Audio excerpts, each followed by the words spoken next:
chances are you are probably not in that small population of people who use their RVs full time. And so you might be most likely part-timers, and maybe you're looking into buying your first RV or maybe another RV. Probably asking yourself, how much are we really going to use this? And if we do end up using it a lot, how much is this realistically going to cost us? So that's what we're breaking down in today's video. We hope it's really helpful. We're going to break down what we spent last year as part-timers and the number of trips we took and the kind of trips we took, and hopefully it'll be helpful to you guys too.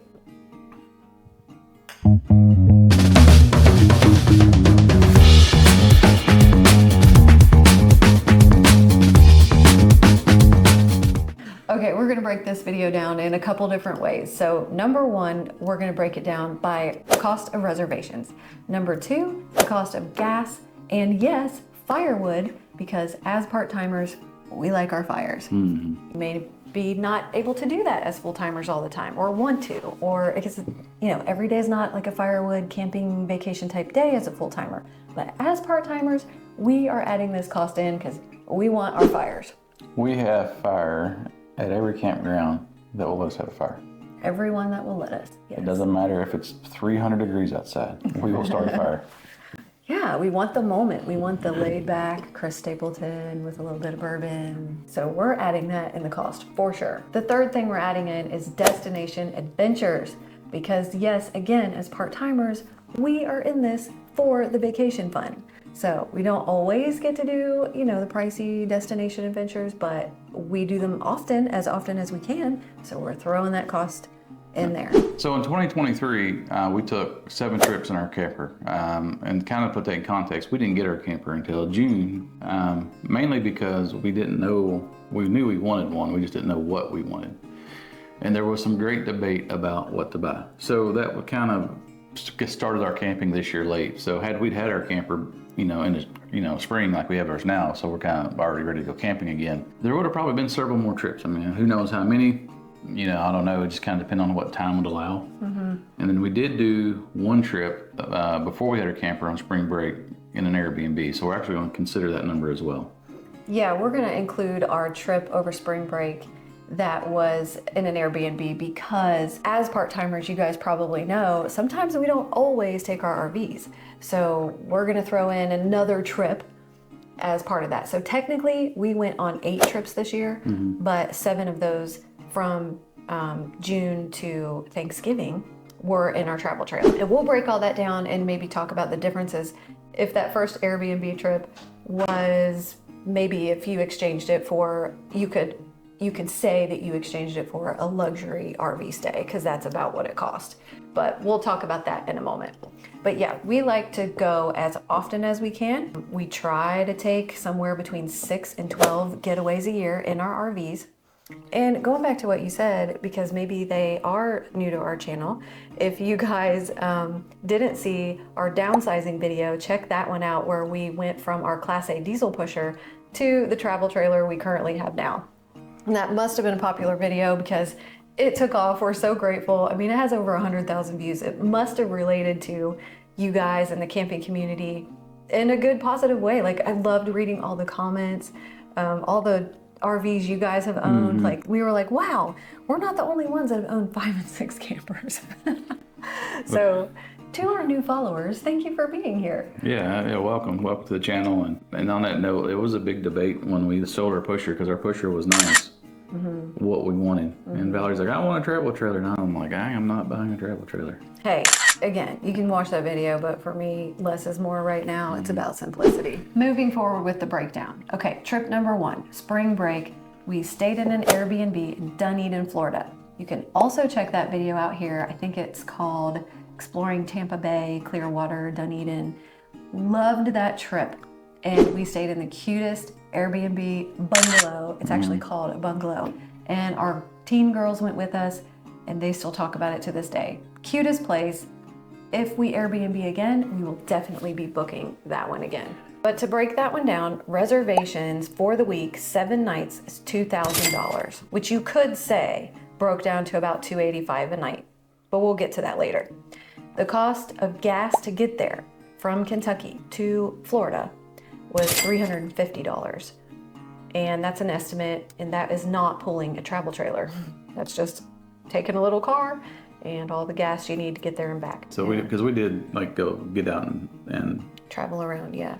Yeah. Yeah, so $350, not bad for the week in gas. No firewood, of course, because we weren't camping at that point. We didn't need it. They might have been pissed at us if we'd had a fire. I don't know. I can't remember if they had one in the back.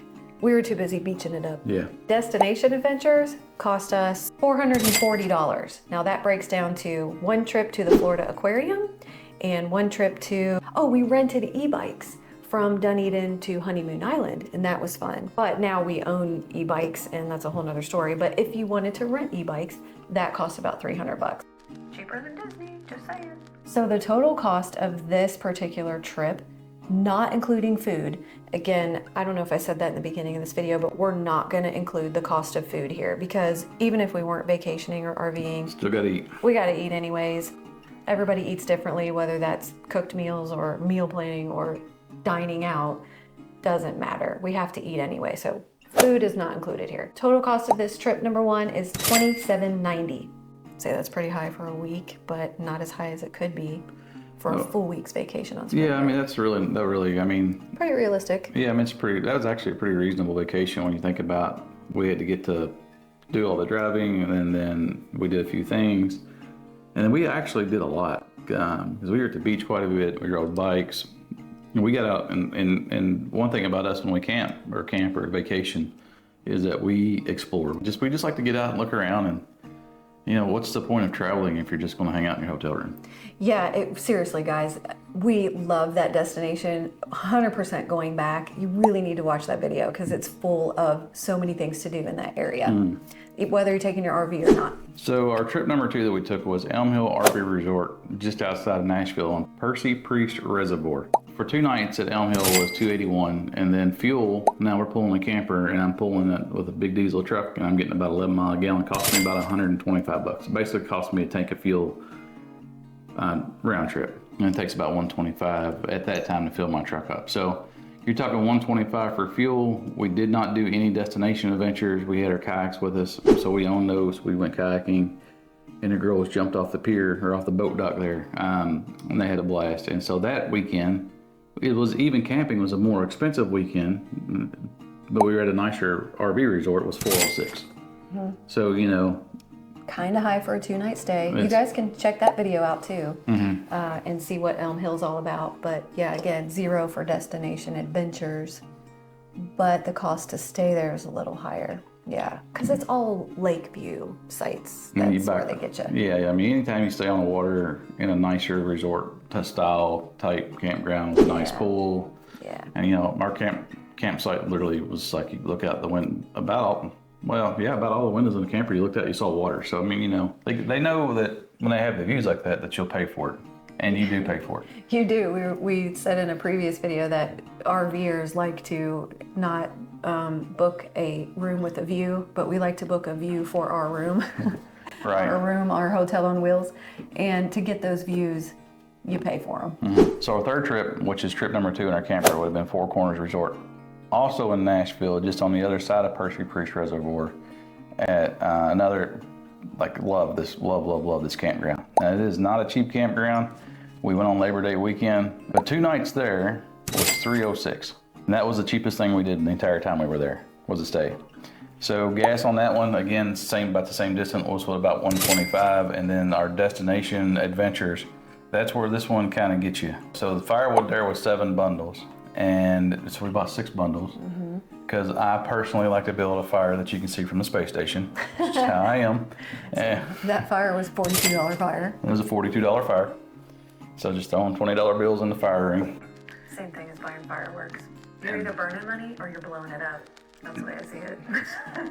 And then we rented 3 jet skis for 2 hours that weekend. Yeah. For $1,000. That was the title of that video. Yeah, we spent 2 nights, $1,000. What?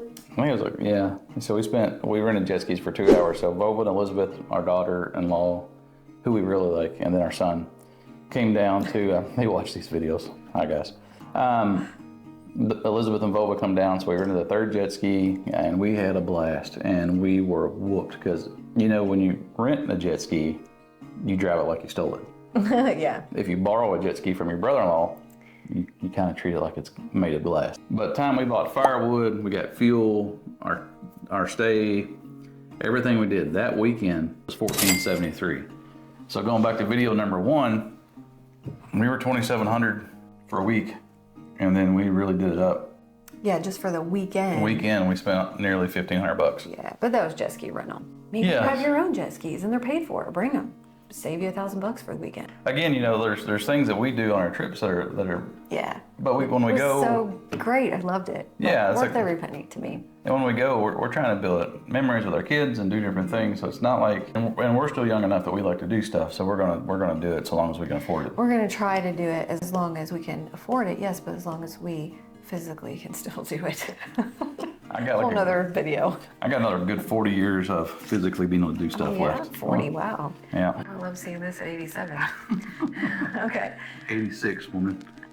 You're almost 47. No, almost only counts in horseshoes and hand grenades. By the way, thank you, Elizabeth, for my campfire and wine sweatshirt. Or what's it say? Cocktails.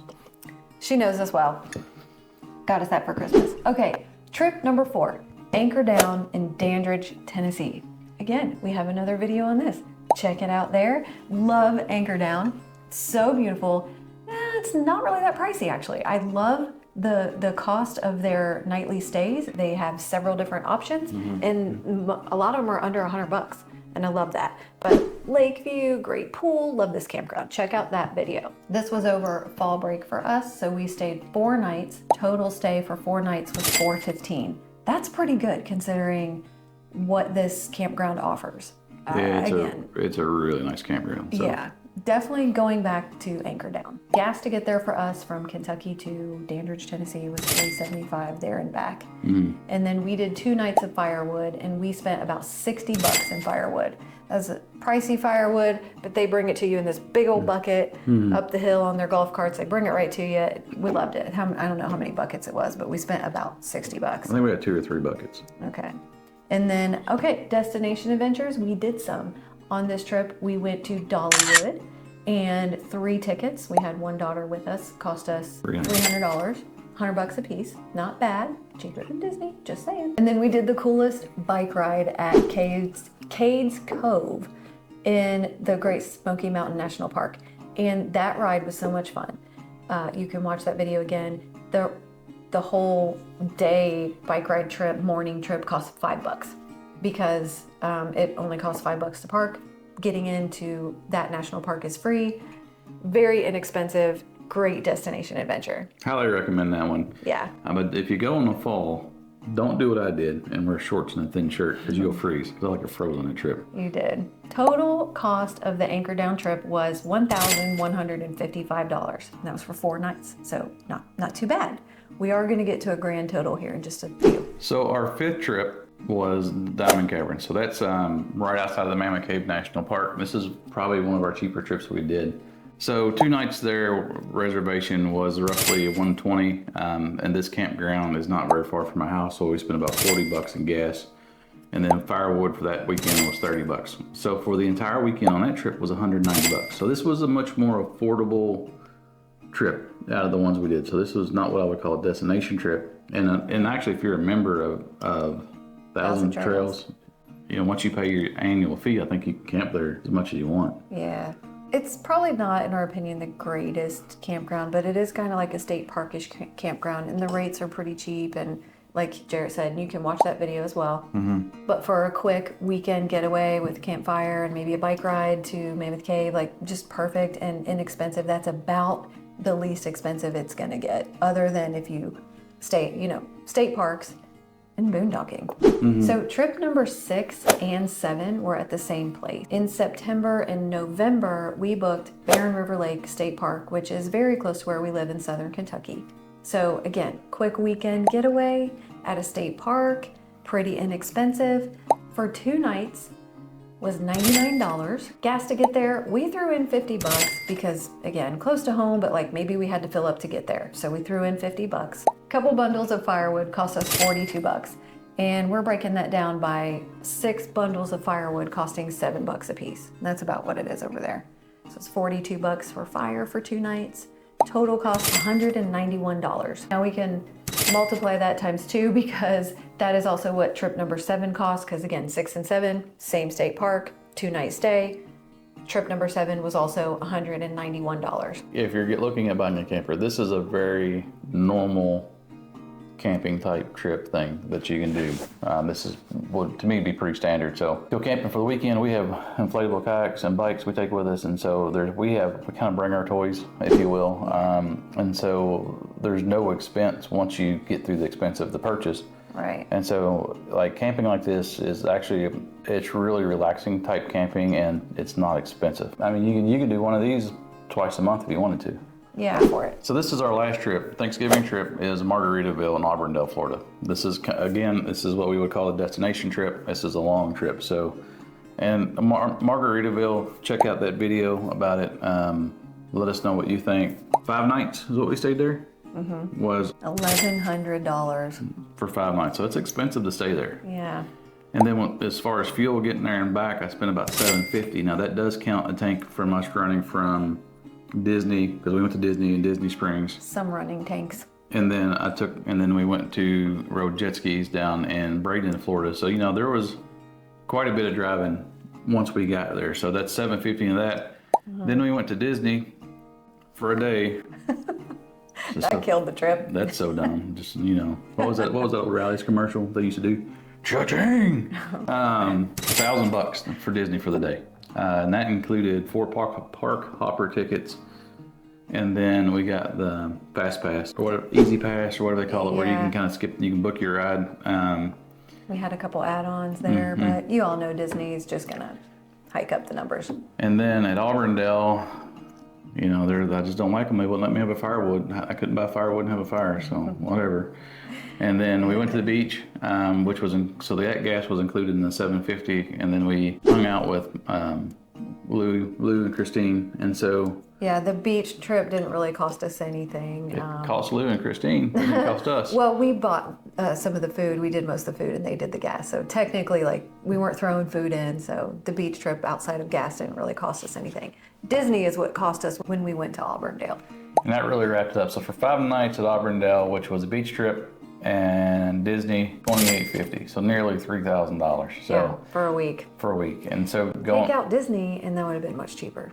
Oh yeah, 100%. But it's kind of why you go to in my mind, the reason we picked Auburndale was because we were halfway to Disney and halfway to the beach. So it kind of was a middle point for us. And Margaritaville was great. Again, check out that video. I think, we'll tell you in that video what we think, but it was a good middle ground to go to both Disney and the beach. But I think we could have chosen a cheaper middle ground. Yeah, I don't know. We didn't really look, but we'd never stayed at a Margaritaville. Yeah, so it was worth it though. It was cool. It was a nice campground. I would stay to Margaritaville again. So, y'all ready for this? Drum roll. For last year, 1 trip Airbnb, 7 other trips RVing. In the category of reservation, $4,604.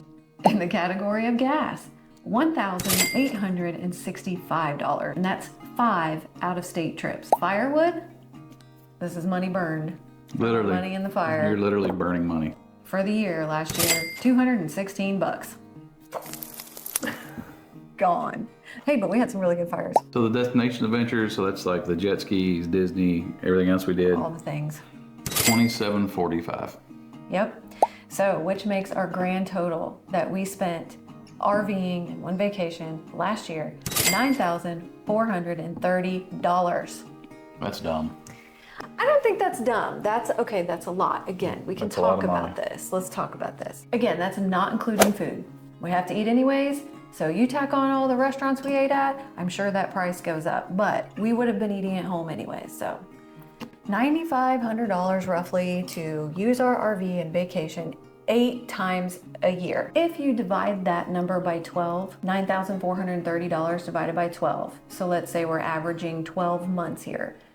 That's gonna cost you about $786 a month to be able to travel like this 8 times a year. If that gives you like a monthly breakdown to kind of make it make sense a little more. If you don't pay cash for your camper and you have a payment and you buy something like what we bought, you're roughly going to be, I think it's what you see on all the signs, around, just call it $500. If you have a $500 camper payment, that's a nicer travel trailer or a cheaper fifth wheel.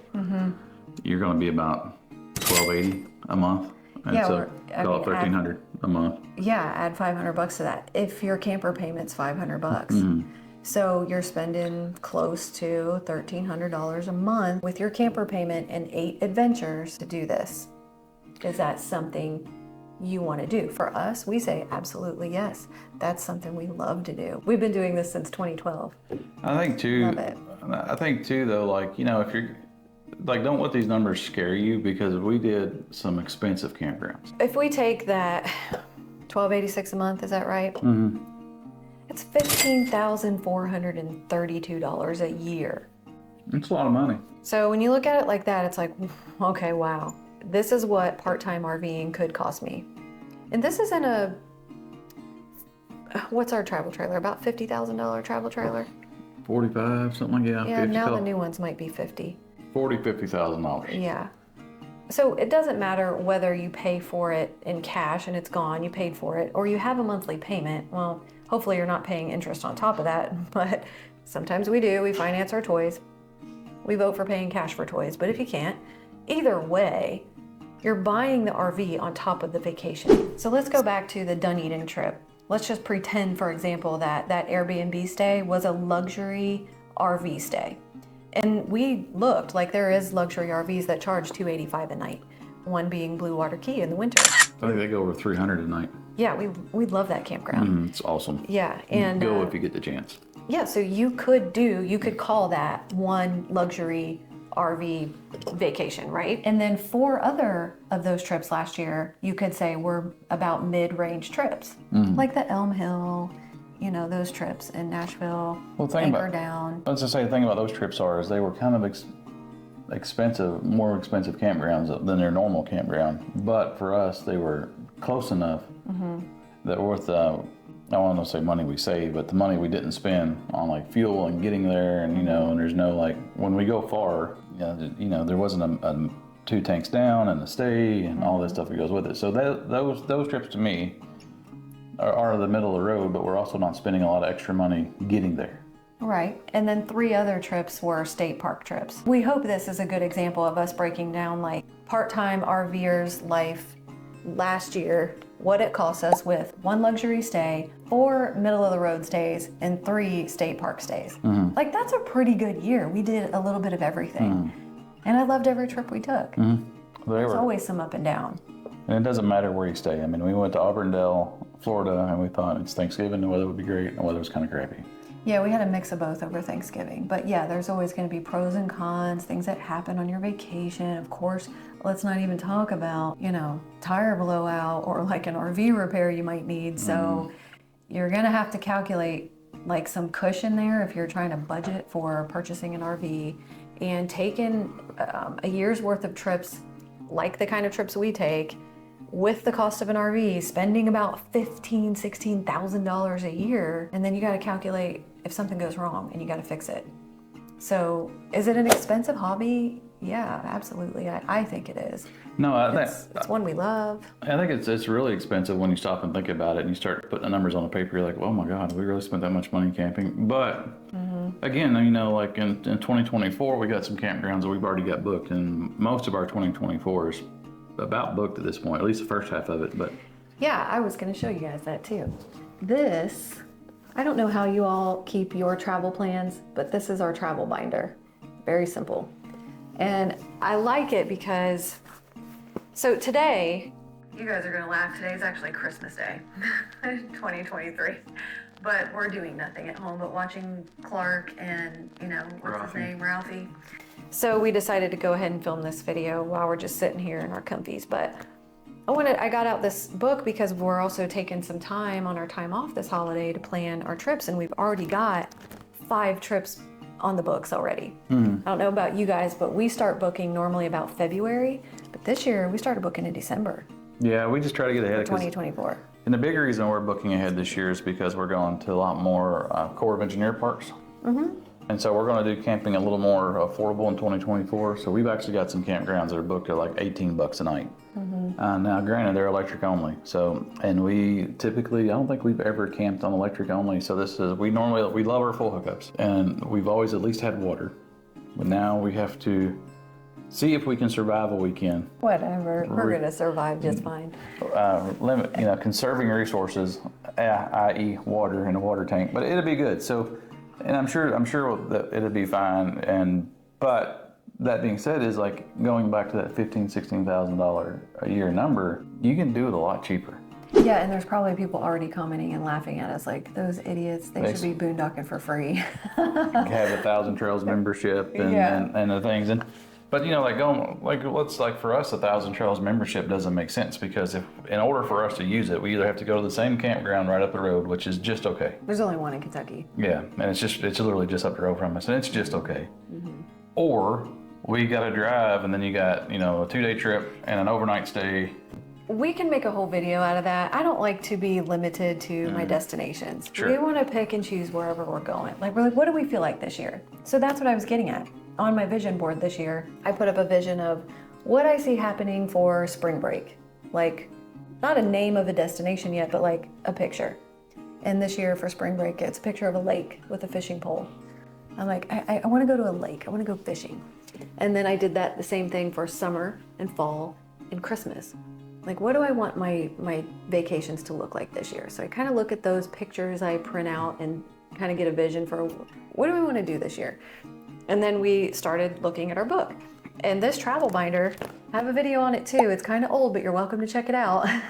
It's kind of silly, but it might help someone out there. This book helps us so much stay on track, plan our year ahead. It's divided by 12 months, each folder.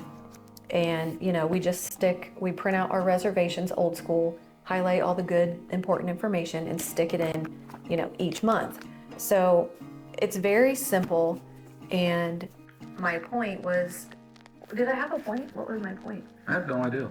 It's inspiring to me because we love doing this so much. And I love getting out this travel binder. I'm like, I've already got our plans for 2024. We've already got 5 booked.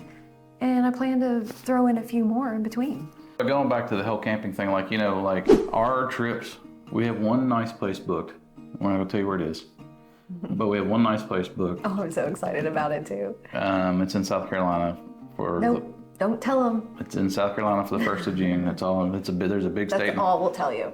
Big state and a lot of nice places there. Is it worth buying a camper? In my opinion, yes. Is it expensive? Yes.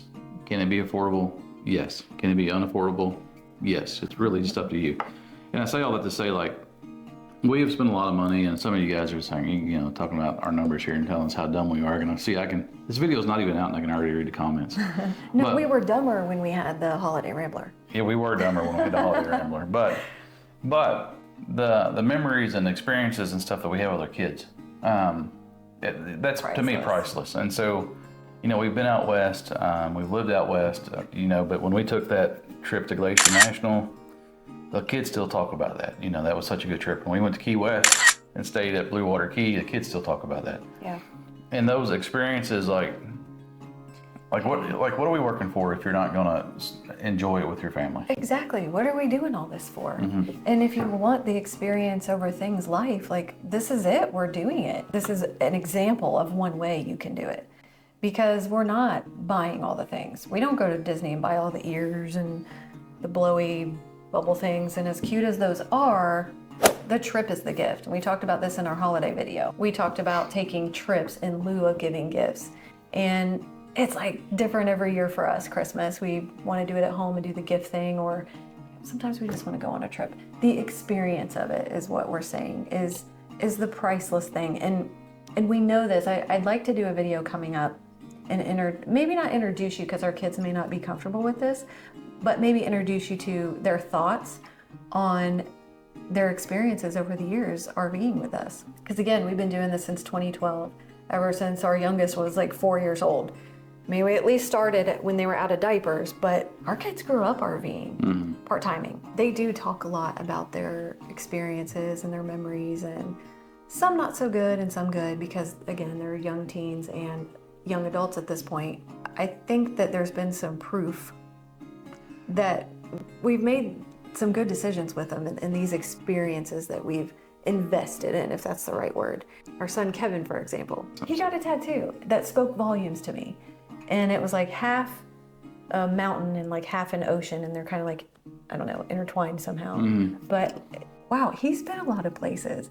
And that obviously meant something to him enough, you know, having experienced some time in the mountains and many oceans in his day, that he put it on his body permanently. That's got to mean something. You know, Kevin's starting to kind of be like, hey, can we go? And so to me, He'd like to go out west. I'm like, what? and so we're getting back to that stage where like, We just downsized our camper. yeah, I know. And so but we're getting back to the stage in life where like, you know, if you have kids, you understand this. Older kids like us a little more, but too, now they're kind of like realizing how much they got to do and how much they enjoyed it, that they're now asking to do it again. The things we've done with the kids, the memories we've made with our kids, they want to continue traveling with us, which to me is awesome. And that's really what this was all about. And so if this is something that you think your family would enjoy, I mean, you don't have to start out with a $50,000 camper. Just get you a pop-up with an air conditioner and just start moving up if that's how you want to do it. Yeah. And I'm looking forward to seeing what kind of memories and adventures our next $15,000 brings us in 2024. Yeah. Maybe we'll spend That's how you want to look at it. Maybe we'll spend that much. Maybe we won't. Maybe we'll spend more. Who knows? It kind of depends on the year we have with our businesses. But we hope this video was helpful. Hey, if you're still watching this video, you obviously like what we had to say. So please like and subscribe. You're welcome to join us on our next video, on our next adventure.